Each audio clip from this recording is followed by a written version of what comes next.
One of the paradoxes of awakening is that you have to give up. You have to surrender. You have to say, fuck it, I can't do it. I can't do it. I can't do it. I give up. And when you truly, really fucking just give up, that's when it hits you.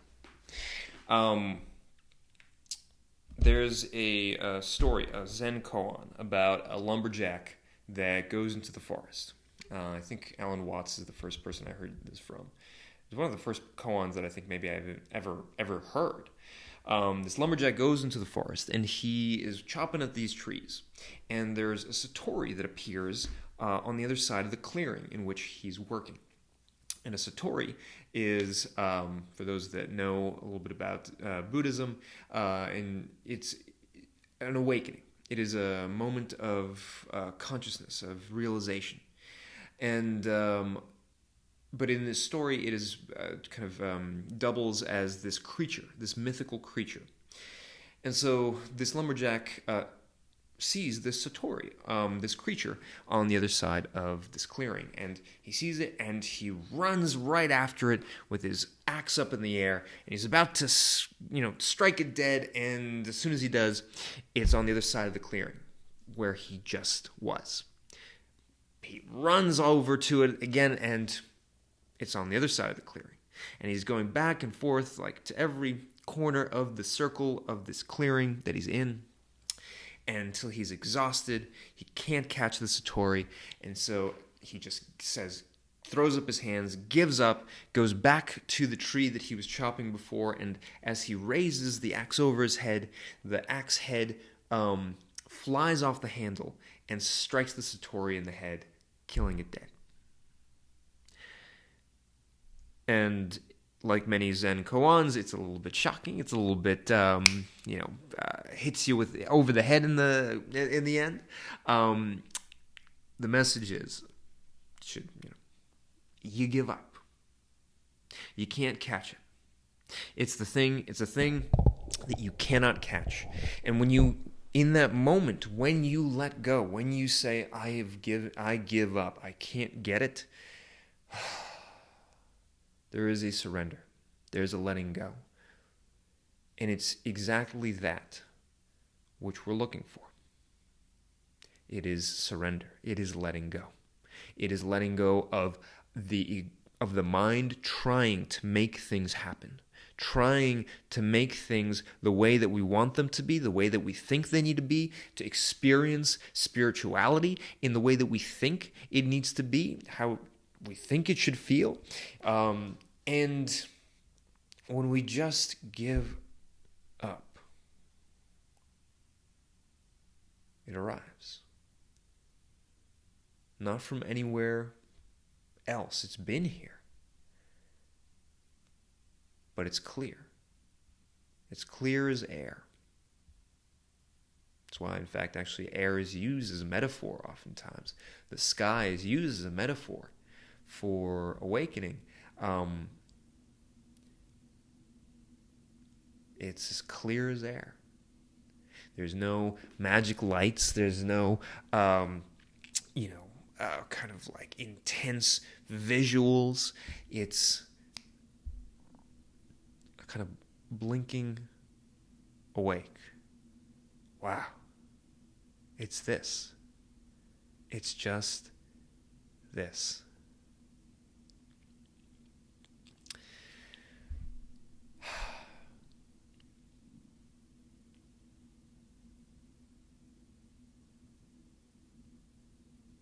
I had another story, I swear to God, but I can't remember it. It's just this.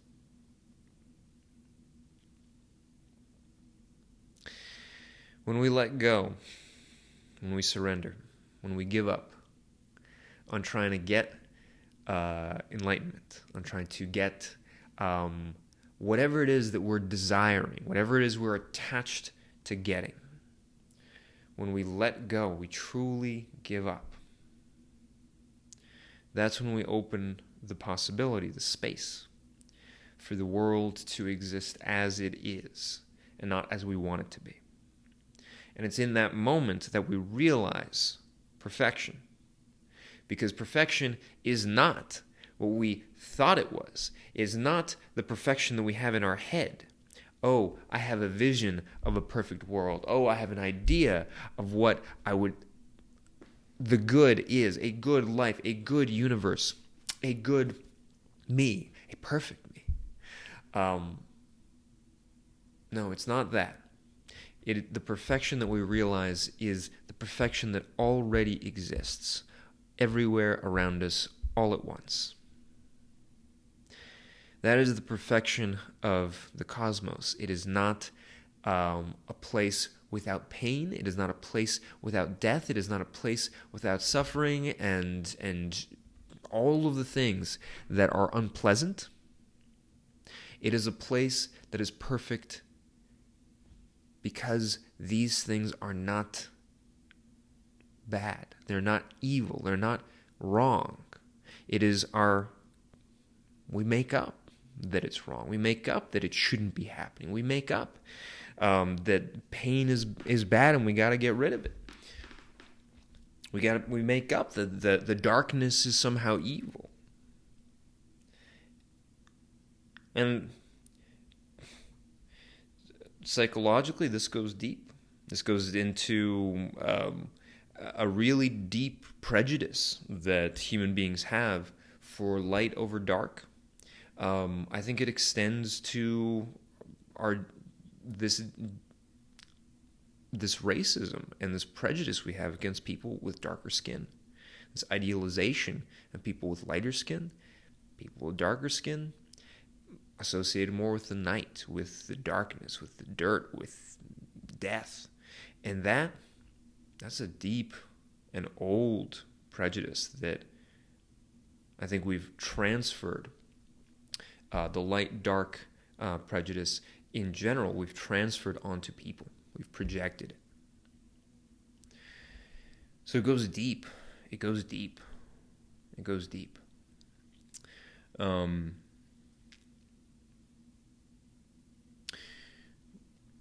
Adyashanti writes about his first experience of awakening. It was I think around when he was 25. He'd been practicing with a Zen Buddhist master teacher for a number of years, and at a certain point he was on this retreat, and he just wasn't getting it. He just was on this retreat, and he just could not focus. He could not meditate. He could not quiet his mind. There was some kind of, he was just antsy. There was energy just coming up, and he could not settle it. And he was so ashamed of himself that, however many years he'd been practicing, he thought he'd been getting good at it. And here he was, he could not do it. He was so ashamed, he left the retreat. He left a note on his teacher's door and left without talking to her. And which you're not supposed to do. You're supposed to talk to the person that's running the retreat. If you're having any difficulties, he was so ashamed he couldn't face her. He left. He went straight home. He walked through his front door, and a little voice said, "Walk through the back door, and now go to the meditation hut that you've made for yourself in the backyard. Sit down." And as soon as he sat down, his heart exploded. His mind opened. All that energy that was building up,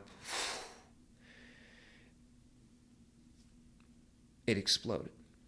And he had his first awakening experience.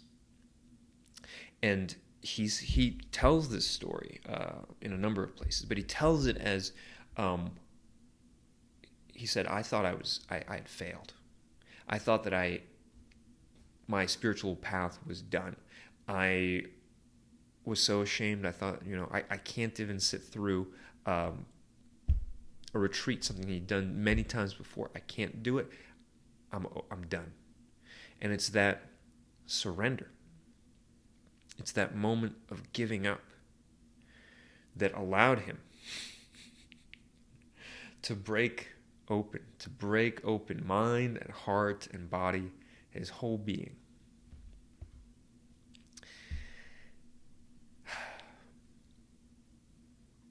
They say that enlightenment is the last thing that you have to let go of to attain enlightenment. And it's this paradox. This is paradox because enlightenment is the thing that you're going for. It's the thing that that has been guiding you for years to do all these practices, to do all this stuff. And here it is, you're almost there, but you can't quite get it, and you have to give it up in order to get it. How does that work? How does that work? It works because the thing that we think enlightenment is never actually the thing that it really is. The thing that we think enlightenment is not the thing that it actually is, because it can't be thought about. It's not about the mind. It's not about a rational concept. It is about existence itself. It is about dropping in. It's about tuning in. It's about opening to reality, letting the universe come through us. The mind is not involved in that. Any conception of what that is, the mind doesn't participate in it, in actual awakening. It maybe is watching or has some kind of understanding of, it's happening. But the actual thing itself is not, the mind does not participate in it. In fact, the mind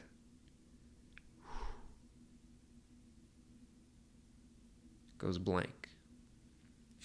And you can still talk, and you can still interact, and you can still act and do stuff, which is many clients that I work with, they're like, how is it that I can't imagine what it would be like not having my mind, not having my thoughts.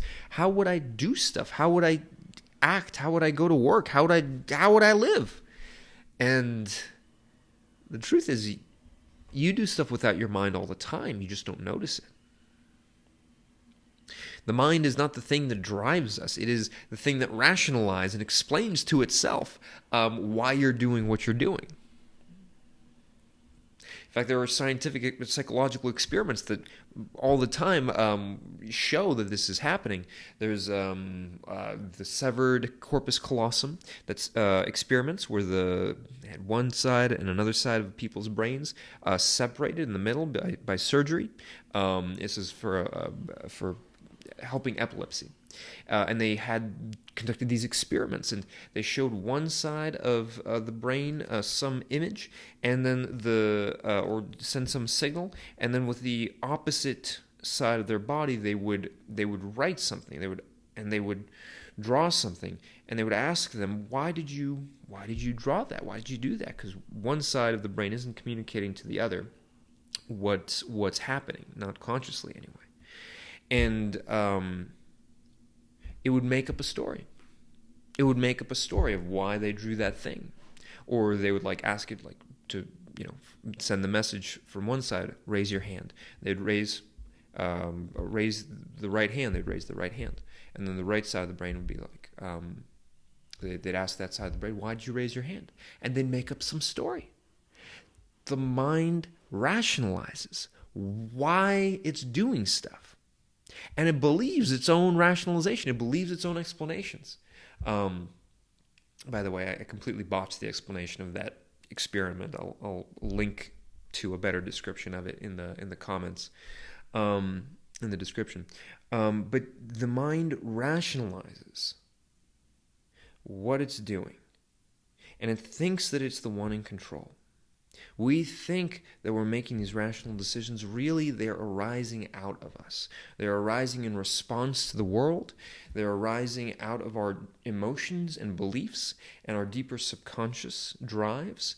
And ultimately, our rational mind is not in control. It is not the one that is doing the things. It thinks that it is. And so in letting that go, it's not a mystery how we can continue to act and do and speak and live our lives without the chatter, without the mind. It is not a mystery because we do it all the time.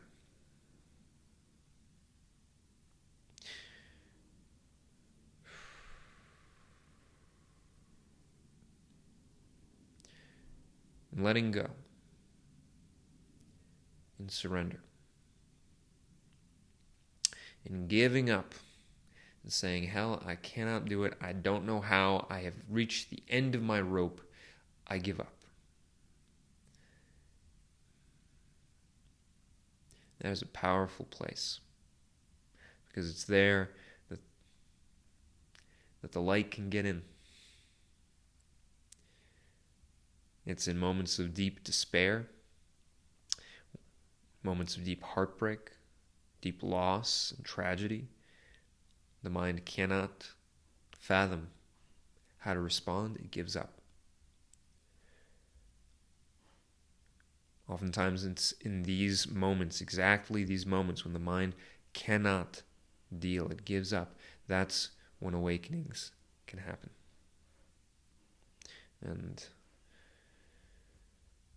it's not necessary to have a real tragedy like that, but there's a reason that heartbreaks are such a catalyst for awakening. There's a reason why really stressful, life-shaking events oftentimes are at the point, are the backstory to a lot of people's awakening journeys. I was speaking with a woman earlier today. Lost her husband, lost her home, lost her job, was basically on the floor, had nothing. That's when her journey began. When the mind cannot cope, when it does not know what to do, what to say, and gives up to a higher power, or simply gives up to nothing, completely lets go. That's when something else starts to move in us and through us.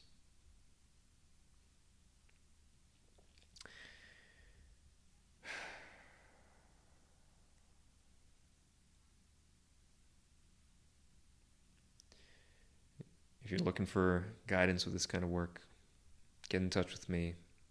There's a link in the description. And hope to see you in the next video.